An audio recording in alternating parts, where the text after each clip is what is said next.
But now let's make these notes now on setting goals. The promise of the future is an awesome force. We look back for experience, but we have to look forward now for inspiration. And what gives us inspiration to get up in the morning and do our job, learn skills, develop all that we can possibly be, is the promise of the future. And it can be so powerful that it can overwhelm any adversary you might have, any difficulties you might have. Here's a key phrase: reasons make the difference in how your life works out. Reasons make the difference in your appetite and zest for taking on the challenge, doing the job, becoming successful. Mr. Shoaff said, if you have enough reasons, you can do the most incredible things. You can get through the most difficult day. You can overcome the most unbelievable challenges if you have enough reasons. And so he said to me, if you haven't got a list of your goals, Mr. Rohn, it's probably because you don't have enough reasons. He said, I'm sure since I've met you, you have enough intelligence. And he said, you have enough good health. And he said, you have, all of those things working for you. But here's what you must work on now is to have enough reasons. Looking into the future, developing reasons. Okay. Now here's a note to make. It's important to make sure that the greatest pull on your life is the pull of the future. Some people let the past pull them back. The past can be like gravity if you let it to pull you back. Some people live in the past. They live in the darkness of the past. They live in the mistakes of the past. They live in the discouragement of the past. They didn't make it, and that affects them for the rest of their life, living in the past. So we don't want the past to pull us back, to live in the past. So make this note. Dreams and goals can become magnets. Dreams and goals can become magnets. And the stronger the goal, the higher the purpose, the more powerful the objective, the stronger this magnet is that pulls you that direction. Now, not only does your goals and your objectives pull you that direction, here's what they also do. They pull you through. They pull you through all kinds of down days. They pull you through a difficult time. It'll pull you through some winter of your life. Some people get lost in the confusion of the day simply because their goal is not bright enough to pull them through. Next, it's goals that drive us to take advantage of the spring. Why would the farmer put the plow in the ground in the spring if he couldn't see the vision of the harvest when the summer is finished? Is it possible to see the finished harvest? And the answer is yes. We do that simply by faith. Key phrase, faith is the ability to see things that don't yet exist. So here's what we want to do in our goal-setting session, is to start looking into the future of what you would like to accomplish and where you would like to go, the person you would like to be, and see if you can't get a better picture of the finished objective. See yourself there. See yourself in possession of. For your dreams to greatly influence you, for the future to pull you, your future must be well planned. There are two ways to face the future. One is with apprehension, the other with anticipation. Guess how many people face the future with apprehension? Why? They don't have it well designed. And without really thinking about it, they have probably bought someone else's view of how to live. You will face the future with anticipation when you have planned a future you can get excited about. When you have designed your future results in advance. In this way, the future will capture your imagination. It will exert an enormous influence on you. And to design your future, you must have goals.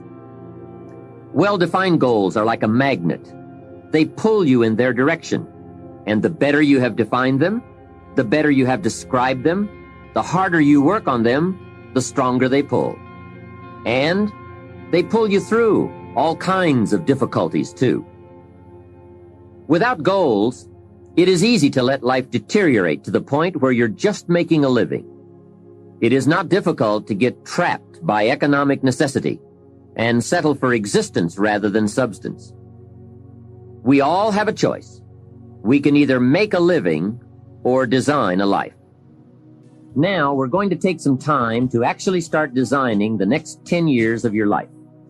We're going to start setting your goals. Goal setting is one of the most important skills to develop if you want to design your future. I'm going to give you enough homework not only to keep you busy for the rest of your life, but also to help you create the kind of life you may have always dreamed about living, but never believed possible. So let's get on with it. The sooner you exert the discipline, the sooner you will be enjoying the results. Once the results start to come, believe me, you won't mind the hard work and discipline it's going to take. Now, get a sheet of paper, and at the top of it, write the words, long-range goals. I'm going to ask you some questions, and I want you to jot down the answers. If you don't have paper and pen handy, follow along with me now anyway, just listening. Then later, listen again when you can write down your ideas. After I've asked the questions, which is the first part of this exercise, you can stop the tape and work on your answers. Entitle this part of it now, Workshop.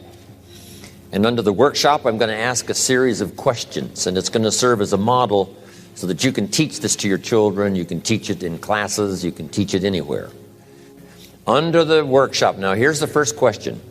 What 5 things have you already accomplished that you're proud of? Let's take some credit before we go to work on the future. We've accomplished some things in the past. Let's give ourselves credit for that. What 5 things have you already accomplished that you're proud of? So I want you to make a note of that question, and then I want you to do the exercise. Make a list of 5 things that you can think of that you've already accomplished that you're proud of. Next question. What do you want in the next 10 years? I want you to make a list of at least 50 items. Now, this is not what you think you can get. This is what you want. If everything fell into place and you could have anything you wanted in the next 10 years, what would that list be? Not something you think you can earn, not something you think you can buy, not something you think you can, finally be so successful you can get.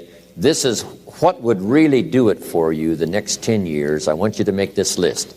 And here's the deal now. I want you to put each item one under the other. Not side by side, but one under the other.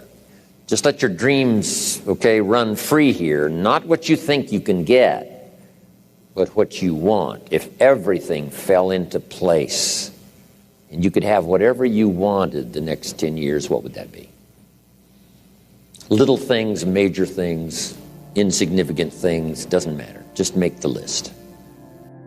To help you get started with your list, consider these questions. What do I want to do? What do I want to see? What do I want to be? What do I want to have? Where do I want to go?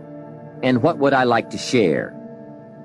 Now, with these thought starter questions in mind, answer the basic question. What do I want within the next 1 to 10 years? See how many things you can write down. At this point, don't take the time to describe in detail everything you want. This is the time for you to let your thoughts pour, to write fast and to abbreviate. Make the list as long as you possibly can. Try to write down at least 50 items. 50 things you want within the next 1 to 10 years. These are long-range goals. Spend about 12 to 15 minutes on this. The key is to put everything on your list. Now, the key is to take it out of your head and put it on paper. You can dream about what you want, but when you start committing it to paper, now it more formalizes. Information now starts to make a composite of an idea. And ideas can turn into hotels. Ideas can turn into enterprises. Ideas can turn into a fabulous career. We need the information. We need the stimulation. What experiences would you like to have in the next 10 years? Parachute out of an airplane? Star in a movie? start a new family, learn to play a musical instrument, try a new sport. What do you want for your children? That's a whole list in itself. Education, places you want to take them. Some changes you'd like to make, some habits you'd like to drop, some new ones you'd like to acquire. You might make a list of the people you want to meet over the next 10 years. Benevolence goals. Maybe you've got a long list of projects you'd like to support. Now, this is not what you think you can do. This is what you'd really like to do. How about your investments? Properties. Make a list of your health goals. Got to have a good physical support system over the next 10 years. How healthy do you want to be? Some goals for your career, your business, some productivity goals, a hobby you'd like to start, new car, become a race driver. What classes would you like to teach? Some of your goals should be personal development. The person you wish to become. Develop skills that make you attractive to the marketplace. Develop the temperament and the attitude that makes you attractive to the business world. Because here's what's important. It's not what you get that makes you valuable. It's what you become that makes you valuable. Okay, now we're going to do some things with this list. Here's the next exercise. I want you to look at each item on this list you've made and give each item a number. The number being a 1, 3, 5, or 10. And this is why. I want you to look at an item and say, I think that would take about 1 year. Another item, you say, I think that would take about 3 years. Another item, I think that would take 5. And another item, looks like that's going to take 10. Give each item now a number of what you think it might take to achieve that goal, a 1, a 3, a 5, or a 10. Just somewhere close, doesn't have to be exact. That's about a 1, that's about a 3-year goal, that's about a 5-year goal, that's about a 10-year goal. Now, as soon as you've given each item a number, I want you to now go through and count them. How many 1s, how many 3s, how many 5s, how many 10s? And then just make a little list of those numbers. How many 1s, 3s, 5s, 10s?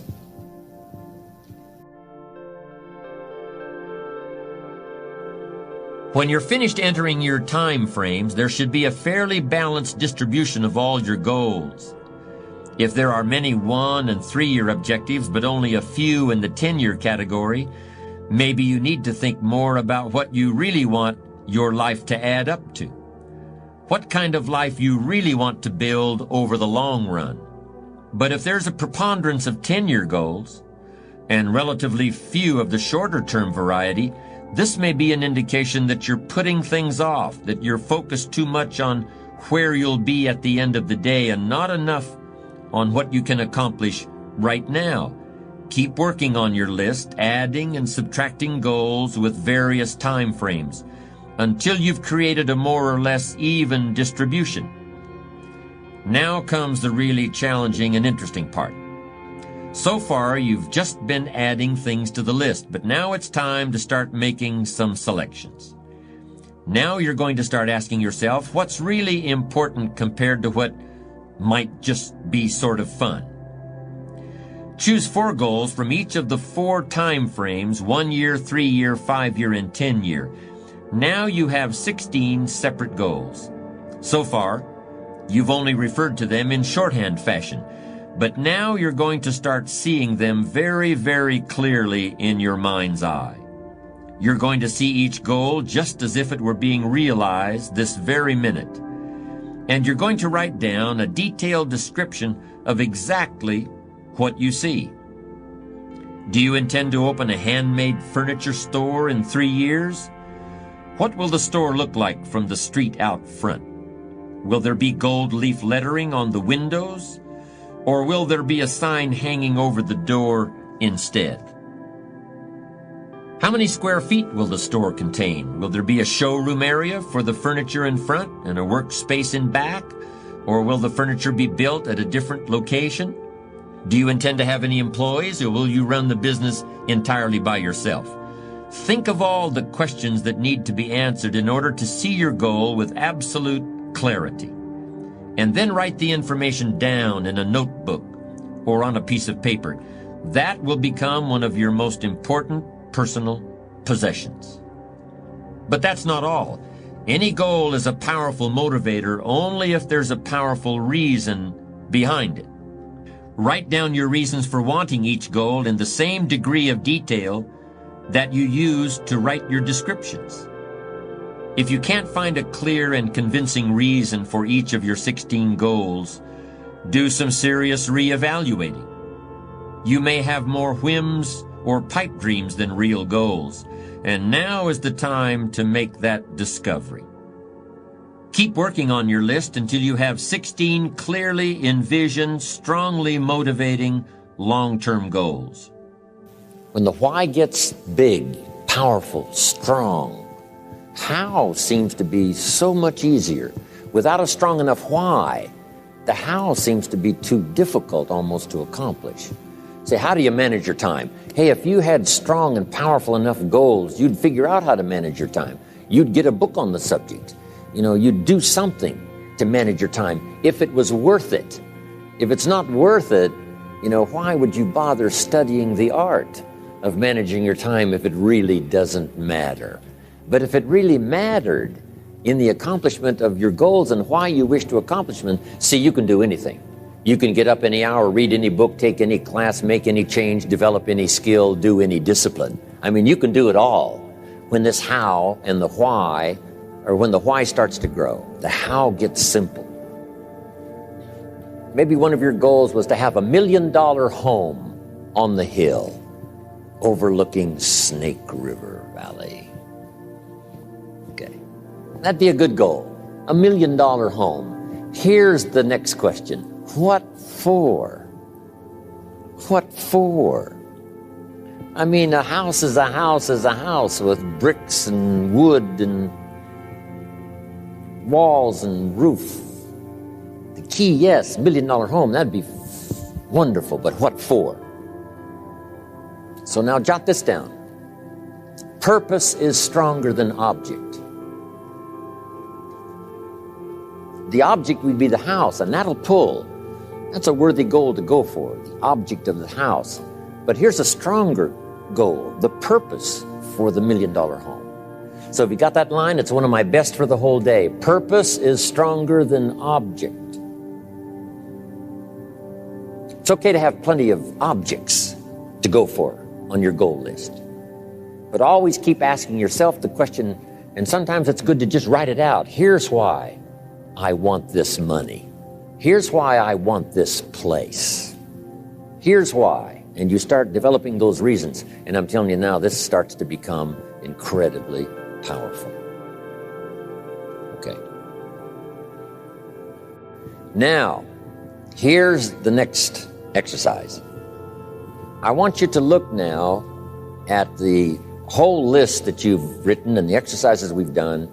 Now I want you to answer this question. What kind of person must I become to achieve all I want? Now we've got two things working. What you become helps you to achieve, and what you achieve helps you to become. And the more you become, the more you can achieve, and the more you achieve, the more you can become.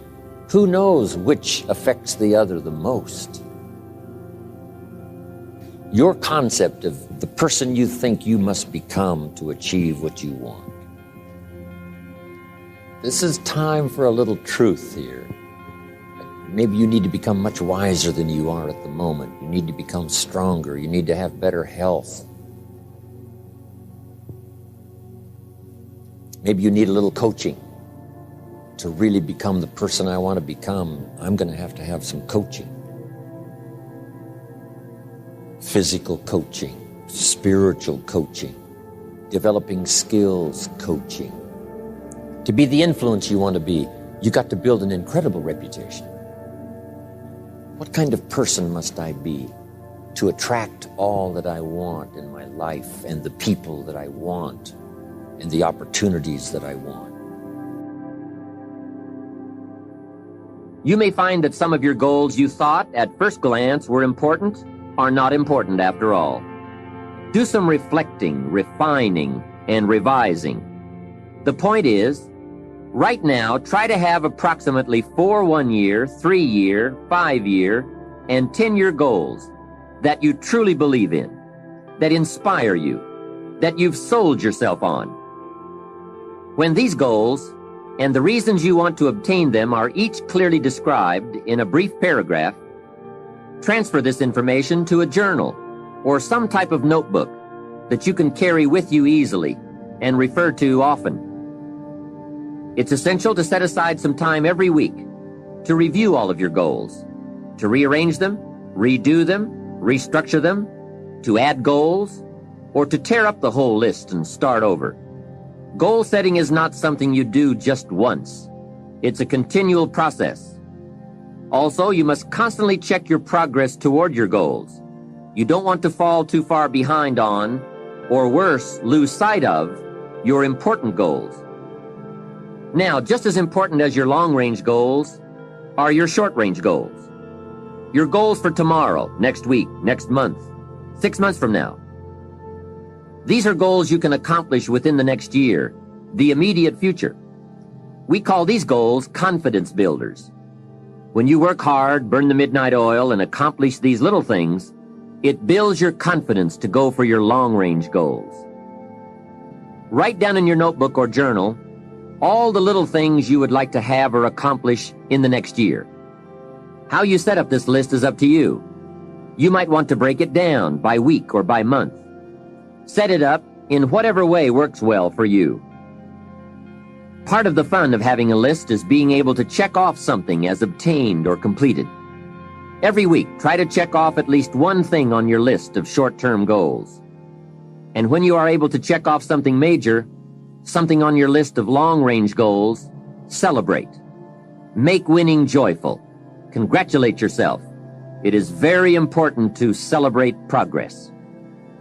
We grow from 2 experiences. One is the joy of winning, and the other is the pain of losing. Here's what that also means. Make losing painful. Put it on yourself. If you set something up, fooled around, didn't pull it off, put it on yourself. And get around people who will help in this area. Hey, don't join an easy crowd. Go where the expectations are high, where the pressure to perform is high. It's how we grow. Review what you've written at times, and keep track of your progress toward these objectives. Above all, persevere. Goal setting is a very important first step, but goal achievement is a continuous, lifelong process.